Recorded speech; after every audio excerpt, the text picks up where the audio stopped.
लेकिन मैं व्यक्तिगत तौर पर अनुभव के आधार पर एक बात आपको बताना चाहता हूं कि खापों की पंचायत से ऐन पहले का मामला है। बबीता फोगाट जो ओलंपिक पदक विजेता है, पहलवान जब धरने पर बैठे थे 18 जनवरी को, तब उनके साथ थे। और उसके बाद एक कमेटी बनाई है खेल मंत्रालय की तरफ से। उस कमेटी में पहलवानों का पक्ष रखने के लिए बबीता फोगाट शामिल हुई। और तब दोबारा से ये बेटियां जब यहाँ पर डटी हैं, 21 तारीख को इन्होंने मुकदमा दर्ज कराया था, 23 तारीख धरना दे रही हैं। आप सबको जानकारी कि सुप्रीम कोर्ट का दरवाजा भी खटखटाया, 7 लड़कियों ने यौन शोषण की शिकायत कराई। लेकिन दुख और अफसोस की बात है, सुप्रीम कोर्ट के मुख्य न्यायाधीश ने भी गंभीरता से नहीं सुना। 7 पीड़िताओं की शिकायत है, लेकिन 2 ही मुकदमे दर्ज हुए, एक नाबालिग का और एक यौन शोषण का।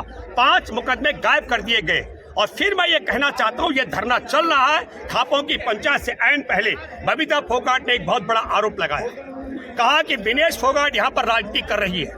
अगर विनेश फोगाट राजनीति कर रही है, इतनी सी बात, वो एक ही परिवार के सदस्य हैं, बबीता फोगाट तब भी कह सकती थी।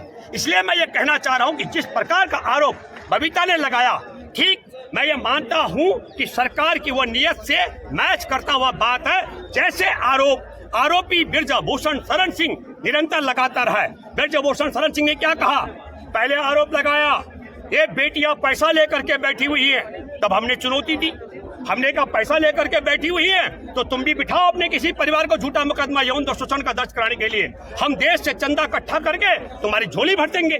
फिर उस मामले में पीछे चलेगा। फिर उन्होंने आरोप लगाया क्योंकि ये इसलिए बैठी है, ये मोदी सरकार के खिलाफ है। फिर हमने कहा कि यौन शोषण करने वाला ब्रजभूषण शरण सिंह कैसे मोदी सरकार में तब्दील हो सकता है और मोदी सरकार कैसे ब्रजभूषण में समाहित हो सकती है, ये सोच का विषय है। लेकिन मैं हैरान हूँ, मैं आपके माध्यम से एक सवाल बड़ा करता हूँ। जब पहली बार 2023 में 18 जनवरी को बैठे थे, तब उस दिन के बाद 2 दिन बाद 20 जनवरी को कहा था ब्रजभूषण शरण सिंह ने कि मैंने मुंह खोला तो सुनामी आ जाएगा। और जब मुकदमा दर्ज हुआ था, उसके बाद चुनौती थी। मोदी, अमित शाह, नड्डा बोल के दिखाए कि मैं पद से हटूं। मैं एक बात आपके माध्यम से कहना चाह रहा हूं, जिस प्रकार के झूठे बेबुनियाद आरोप ब्रजभूषण शरण सिंह लगा रहा है, ठीक वैसा ही बेहुदा आरोप यहाँ पर बबीता फोगाट ने लगाया। बबीता फोगाट का यह आरोप का आधार क्या है? कहा कि ये विनेश फोगाट प्रियंका गांधी के गले लगी है। मैं बबीता फोगाट तुमको सैल्यूट करूंगा, आप लाओ महिला बाल विकास मंत्री स्मृति ईरानी को लेकर यहाँ आओ और स्मृति ईरानी आकर के समर्थन करे विनेश फोगाट का, साक्षी मलिक का, और उन्हें गले लगाए। अगर विनेश फोगाट उसके गले नहीं लगेगी तब मैं मानूंगा ये राजनीति कर रही है।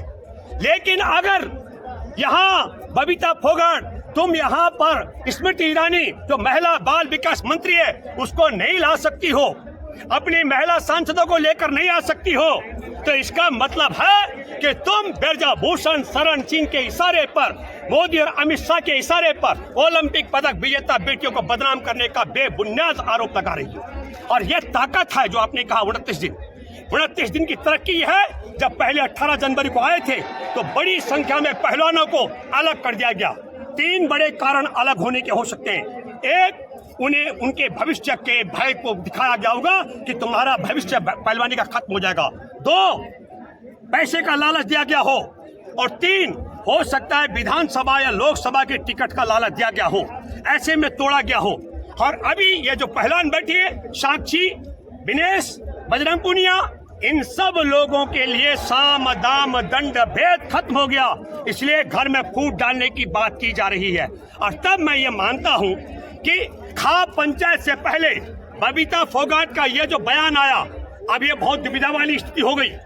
अगर इसके बाद ब्रजभूषण शरण सिंह जेल चला गया तो विनेश फोगाट के परिवार में बबीता फोगाट किस हैसियत से मुंह दिखा पाएगी जब वो ये कह रही राजनीति कर रही है।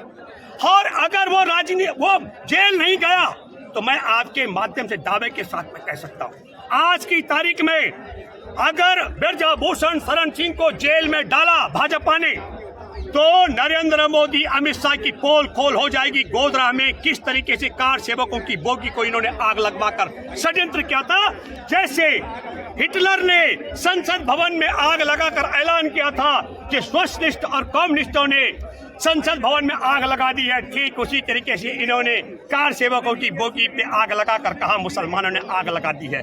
उसकी पोल खोल करके ब्रजभूषण शरण सिंह इनके जेल के रास्ते खुला देगा। इसलिए ये इतना बड़ा रिस्क नहीं ले सकते हैं। लेकिन देश ने तय कर लिया है, अगर ब्रजभूषण शरण सिंह जेल गया अब इतने लंबे आंदोलन के बाद, तब भी भाजपा का विनाश तय है। देश पूछना चाहेगा, जानना चाहेगा कि देश की ओलंपिक पदक विजेता बेटियों के यौन शोषण के आरोपी को इतने समय तक क्यों बचा के रखा। और अगर जेल में नहीं डाला तब भी भाजपा का विदाई तय है। देश थू थू कर रहा है क्योंकि इनका इतिहास बड़ा काला हो गया। चिन्मयानंद राम मंदिर के निर्माण करने वाले ने 1400 करोड़ रुपए राम मंदिर के चंदा जो इकट्ठा हुआ था, बंदर बाट 20 पैसे की, उसमें इसने एक कॉलेज बनाया, वहां नग्न लड़कियों से मालिश कराता हुआ उसका वीडियो वायरल हुआ। उस बेटी को सुप्रीम कोर्ट जाना पड़ा। वही हालात आज की तारीख में ओलंपिक पदक विजेता बेटियों को सुप्रीम कोर्ट जाना पड़ा।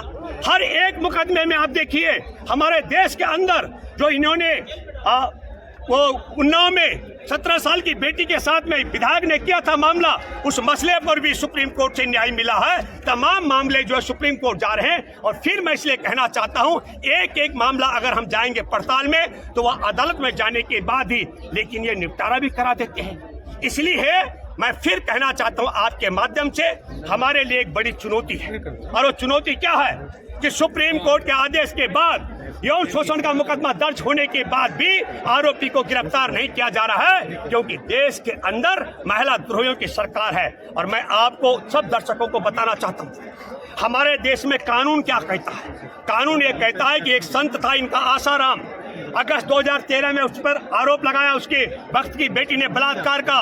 वो बेटी सीधे थाने में गई, अपने पिता के साथ मुकदमा दर्ज हुआ और संत आसाराम जेल में है। जिस संत आसाराम को मत्था टेकने के लिए अटल बिहारी वाजपेयी जी से लेकर लाल कृष्ण आडवाणी जी तक, मोदी से लेकर और शिवराज चौहान तक जाते थे, वो आज जेल में है बलात्कार के मामले में।